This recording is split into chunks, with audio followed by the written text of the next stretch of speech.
토요일이죠. 꽤 오래전에 이 앞의 말씀을 우리가 나눴는데, 자, 이 앞에 있는 말씀은 하나님께서 우리에게 거저 주시는 바 은혜의 영광스러운 은혜에 대한 말씀이었어요. 그리고 그 은혜의 핵심은 속량이었다. 예수 그리스도의 피로 말미암은 속량, 그 속량은 곧 죄사함이었다 라고 하는 말씀을 우리가 돌아봤습니다. 자, 오늘 말씀은 이렇게 시작이 돼요. 8절에 보니까 이는 그가 모든 지혜와 총명을 우리에게 넘치게 하사 그랬어요. 자, 그런데 우리가 지금 이 성경을 보면은 무엇을 우리에게 넘치게 주셨는가? 지혜와 총명을 주셨다. 이렇게 이해가 되잖아요. 근데 이것은 정확한 번역이 아닙니다. 하나님이 우리에게 넘치게 주신 것은 앞에 나오는 은혜예요. 우리나라에는 없는 관계대명사라고 하는 것을 통해서 앞에 있는 은혜를 하나님 우리에게 넘치게 주셨다라고 말합니다. 그런데 어떻게 넘치게 주셨냐 하면은 지혜와 총명으로 넘치게 주셨다. 이런 말씀이에요. 자, 여러분, 하나님이 우리에게 아주 큰 은혜를 준비하셨잖아요. 예수 그리스도 그의 피로 말미암은 속량, 죄사함의 이 은혜를 준비하시고 우리에게 부어주셨어요. 그런데 우리가 그 은혜를 깨닫지 못한다면 무슨 의미가 있겠습니까? 십자가가 무슨 의미인지, 속량과 죄사함이 무슨 뜻인지를 알지 못한다면 그 은혜가 우리에게 은혜가 될 수 있겠습니까? 누군가 이렇게 말한다고 우리가 생각을 해봐요. 나는 아무것도 모르지만 그냥 무조건 믿습니다. 예정이고 속량이고 죄사함이고 의롭게 되고 이런 거 머리 아픕니다. 그냥 예수 믿고 축복받고 싶습니다 라고 말한다면은 과연 그가 믿는 예수가 성경에 계시되고 이 세상에 오셔서 구원을 이루신 그 예수가 맞는가? 여러분, 우리 믿음이라고 하는 게 어떻게 만들어지는가를 생각해 봐요. 로마서 10장 17절에 나와 있잖아요. 믿음은 들음에서 나며 들음은 그리스도의 말씀으로 말미암느니라. 먼저 하나님이 말씀을 계시하지 않으면 우리가 믿음 가질 수가 없습니다. 그래서 하나님 먼저 계시하신 말씀이 있어야 되고 그 말씀 내가 들어야 되는데 그것을 듣기 위해서 누군가가 나에게 전해줘야 돼요. 자, 그런데 누군가가 나에게 전해준다 할지라도 우리 속에 그것을 깨달을 지혜와 총명이 없으면은 우리가 그것을 어떻게 이해할 수 있겠어요?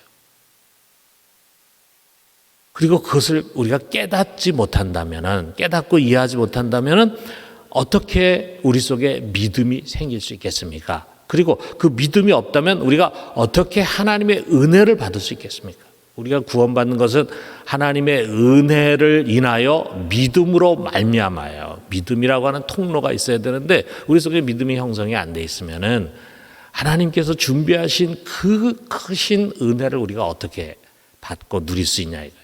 그렇기 때문에 하나님께서는요, 그리스도의 피로 말미암은 이 속량의 은혜만을 부어주신 것이 아니라 그것을 알고 깨달을 수 있는 지혜와 총명을 또 우리들에게 부어주신 것입니다. 여러분, 우리가 십자가의 복음을 깨달았다면 지금 여기에 있는 대부분 여러분이 십자가의 은혜가 무엇인지, 십자가의 복음이 무엇인지를 깨달았잖아요. 그것은 땅의 지혜, 세상의 지혜가 아니에요. 우리가 태어나면서 타고난 IQ 또는 오랫동안의 학교 생활에서 배운 지식, 그거 아닙니다. 그것으로는 결코 이 복음과 하나님의 은혜를 깨달을 수가 없어요. 자, 고린도전서 2장 6절에서 7절에 말씀하잖아요. 그러나 우리가 온전한 자들 중에서는 지혜를 말하노니 이는 이 세상의 지혜가 아니요 또 이 세상에 없어질 통치자들의 지혜도 아니요 오직 은밀한 가운데 있는 하나님의 지혜를 말하는 것으로서 곧 감추었던 것인데 하나님이 우리의 영광을 위하여 만세전에 미리 정하신 것이라.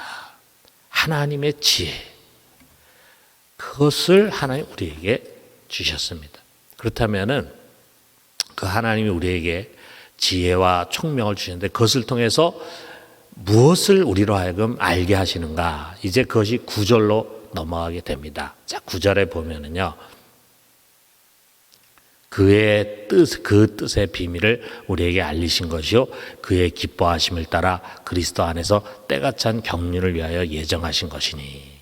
그런데 참 이 9절에 우리 개역 개정 성경 번역이 9절 번역이 많이 잘못되어 있어요. 9절을 계속적으로 올려놔 주세요.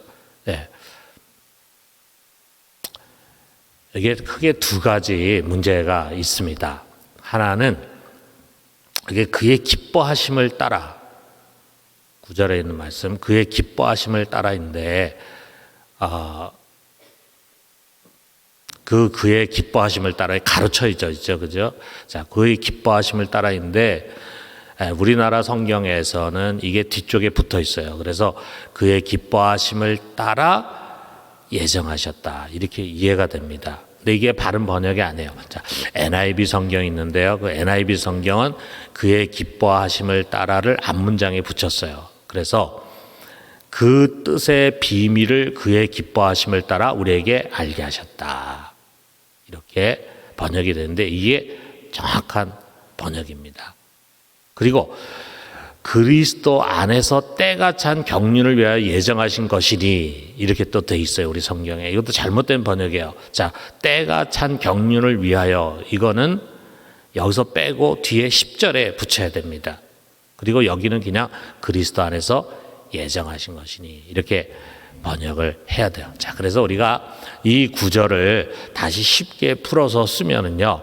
하나님 우리에게 지혜와 총명을 주셨어요. 그리고 그 뜻의 비밀을 우리에게 알게 해 주셨는데 이것은 하나님이 기뻐하시는 바였다. 그런데 그 뜻이라고 하는 것은 그가 이미 그리스도 안에서 오래전부터 예정하신 것이다. 하나님이 그리스도 안에서 이미 오래전에 예정하신 그 뜻의 비밀을 우리에게 기쁘게 알게 해 주셨다라고 하는 그런 말씀이에요. 자, 여러분 여기 지금 그 뜻의 비밀 이렇게 이야기하고 있는데 이 비밀이라는 것을 생각해 봐요. 여러분 사람이 사는 곳에는 어디나 다 비밀이 있습니다. 우리 가장 작은 단위인 가정에도 보면은 비밀이 있잖아요. 우리 부모들만이 아는 비밀이 있어요. 그거 자녀들이 알면 안 돼. 뭐 그런 무슨 크게 잘못된 것은 아니지만 그래도 그걸 자녀들에게는 이야기할 수 없는 그런 비밀이 있겠죠. 뭐 부부 사이에도 혹시 그런 비밀이 있을지 모르죠. 그렇지 않겠습니까? 여러분 교회 안에도 당연히 비밀이 있어요. 자, 당회에서 결정된 사안 중에는 교인들에게 공적으로 발표될 때까지는 발설돼서는 안 되는 비밀이 있어요. 그게 공개된 다음에 더 이상 비밀이 아니지만 공개되기 전까지는 비밀이에요. 자, 우리 회사나 국가에도 1급 비밀이 아주 탑 시크릿이 있겠죠. 자, 우리가 대기업을 한번 생각을 해봐요. 앞으로 10년을 내다보면서 이제 기업 전체를 리모델링 하려고 합니다. 그래서 기업체가 여러 개가 있는데 그 중에 어떤 기업은 미래성이 없어요. 수익성이 없어. 그래서 그런 접기로 하고 때가 되면 이제 그 회사는 이제 폐쇄를 시키려고 하고 어떤 기업은 좀 새롭게 투자를 해가지고 이제 미래 주력 사업으로 삼겠다라고 하는 장기적인 계획을 세웁니다. 자, 그런데 이런 계획이 만약에 밖으로 새나가게 되면은 회사에 아주 커다란 손실이 될 수 있어요. 그러면 이거는 아주 최고위층, 그 회사의 최고위층만 알고 있는 극비 사항이 되는 거죠. 여러분, 우리 하나님에게도 계획이 있습니다. 한 국가를 운영하거나 회사를 운영하는 정도가 아니라 이 우주, 하나님이 창조하신 우주의 경영에 관한 하나님의 플랜이 있어요. 이것을 우리가 성경에서 경륜이다 이렇게 이야기를 합니다. 경륜. 그런데 그 계획을 하나님 즉흥적으로 세운 것이 아니라 이미 예수 그리스도 안에서 만세 전에 계획하셨어요. 예정하셨어요. 그리고 그 계획한 것을 막 사람들에게 또는 뭐 천사들에게 막 알리고 그런 게 아니에요. 그걸 인봉하셨어요. 그래서 우주의 1급 비밀로 만드셨습니다. 아무도 알지 못하게 하셨어요. 그래서 천사도 모르고 마귀도 모르고 어떤 피조물도 알지 못해 이 세상에 아주 탁월한 지혜자도 그것을 알지 못합니다. 이 우주의 1급 비밀을 하나님께서 우리들에게 알게 해 주신 것입니다. 골로새 1장 26절에서 27절에 보면은 이 비밀은 만세와 만대로부터 감춰졌던 것인데 이제는 그의 성도들에게 나타났고 하나님이 그들로 하여금 이 비밀의 영광이 이방인 가운데 얼마나 풍성한지를 알게 하려 하심이라. 이 비밀은 너희 안에 계신 그리스도니 곧 영광의 소망이라. 만세와 만대로부터 감춰졌어요. 지금까지 아무에게도 이거를 이야기하지 않고 알려주지 않았던 이 비밀을 우리에게 알게 하신 거예요. 여러분, 우리가 이런 걸 한번 상상해 봐요. 어느 날 회사 사장이 나를 몰래 부릅니다. 그리고 말합니다. 김 과장, 나는 앞으로 이쪽 분야에 투자해가지고 회사를 키우려고 하네. 그런데 이거는 중역들 중에 아는 사람 아무도 없어. 우리 회사에 아는 사람 나밖에 없는데 내가 이거 지금 김 과장한테만 이야기하는 거야 라고 말을 한다면 여러분, 그것은 어떤 걸 의미하고 있습니까? 회장이 나를 아주 특별히 대한다는 얘기죠. 나보다 더 높은 부장이라든지 이사라든지 회사의 중역들보다 오히려 나를 더 중시 여긴단 말 아니겠어요?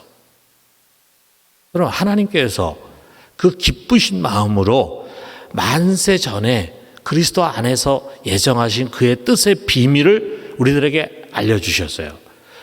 그것을 깨달을 수 있도록 지혜와 총명을 우리에게 주시고 그것을 위해서 성령을 부어주셨어요. 고린도전서 2장 12절에 보니까 우리가 세상의 영을 받지 아니하고 오직 하나님으로부터 온 영을 받았으니 이는 우리로 하여금 하나님께서 우리에게 은혜로 주신 것들을 알게 하려 하심이라. 하나님이 성령을 부어주신 목적이 여러 가지가 있지만 가장 중요한 것은 성령 안에 있는 지혜와 총명, 그것을 우리에게 주셔서 우리로 하여금 하나님 우리에게 은혜로 주신 것을 깨닫고 알게 하기 위한 것이라 이거죠. 이것은 무엇을 의미합니까? 하나님은 우리를 세상의 그 무엇과도 비교할 수 없는 가장 존귀한 자로 대한다는 말씀이에요. 자신의 모든 비밀을 다 털어놓으실 그런 아주 특별한 대상으로, 보배로운 대상으로 여러분 한 사람 한 사람을 여기시는 것입니다. 그리고 우리가 그분을 또 그분의 뜻을 더 많이 알아가기를 원하시는 거예요. 내가 나에 대해서 말씀으로 계시했고 또 이것을 깨달을 수 있는 지혜와 총명을 너에게 줬으니까 너는 부지런히 나를 알아가고 내 뜻을 알아가라. 이런 말씀이라 이거예요. 그러므로 사랑하는 성도 여러분, 우리 안에 하나님이 부어주신 하늘의 지혜와 총명이 있습니다. 우리에게는 영적인 세계, 진리의 세계를 볼 수 있는 무기가 주어져 있습니다. 그러므로 여러분 성경을 펴십시오. 성경을 읽으십시오. 성경을 연구하십시오. 그 속에 숨겨진 그 하나님의 무궁무진한 비밀을 우리 캐내어 가요. 그래서 이 시대 참 지혜자로 세워져 갈 수 있게 되기를 주님의 이름으로 축원합니다.